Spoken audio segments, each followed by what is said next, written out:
cryptocurrency theft attacks traced to the 2022 LastPass data breach.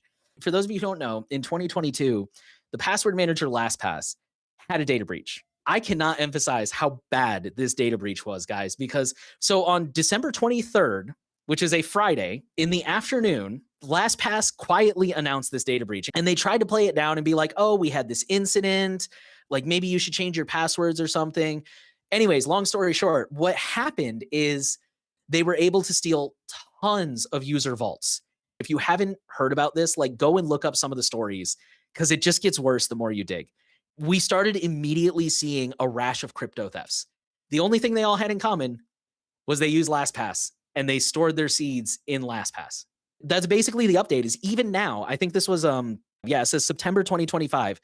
We have been seeing waves of attacks as the hackers, the criminals, are able to decrypt more and more vaults. They'll decrypt another set of vaults, they'll go out and steal the crypto. They'll decrypt another set of vaults, they'll go out and steal the crypto. So we like password managers. We strongly recommend them because it's just unrealistic to expect people to remember unique passwords. The enemy here is not password managers. The enemy here is to pick good password managers. Open source is not a panacea or a silver bullet that fixes everything, but we really do feel that it's a great start, especially in security. Like if something is open source, it's much easier for people to put eyes on it. Like that actually happened to Bitwarden. After this, a bunch of people went and looked at Bitwarden and they were like, oh, this isn't bad necessarily, but you could actually make your user master password stronger by doing this. And Bitwarden was like, you know what?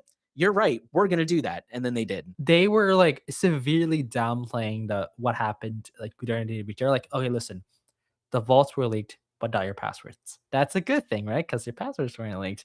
Until I realized that ironically the vaults were the worst part of it because yeah, like they weren't able to decrack it immediately, but it could take forever to decrack it, eventually. And not everyone uses strong passwords for your, master password. Yeah, Yeah, I for actually have a sure. question for you, Nate, about I guess the alternatives. Well, there's actually a couple answers to that. Like if you don't want to do any self-hosting or anything like that, there's like KeyPass XE, right? And there's like different clients. Like I think KeyPass DX is a really popular one for Android. And I think KeyPassium is like kind of people's favorites for iOS now.